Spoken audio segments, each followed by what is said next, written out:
Uyda Barselona haqida gapirish, Barselonaning o'yinlarini ko'rish va Barselonaning kiyimini kiyish taqiqlanadi. Tushundinglarmi bachilar? Agar Barselona haqida gapirsanglar urib o'ldiraman ikkovini.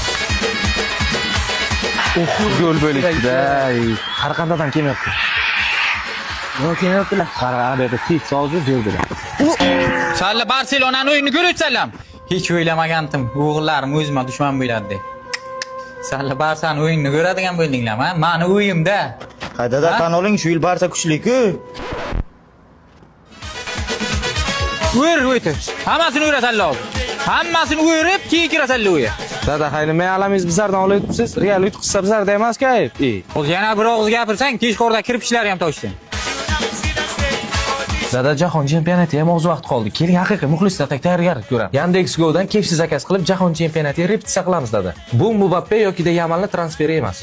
Bu kepsining muxlislar kombosi transferi. 17-maydan boshlab bu kombo rasman muxlislar jamoasiga qo'shildi. Shartnoma shunchalik zo'rki, 40% gacha chegirma. O'yinni yoqasiz, ilova orqali buyurtma berasiz va tez orada issiq kepsi qanotchilari stolingizda bo'ladi. Shunday qilib jahon chempionatini ko'ramiz dada.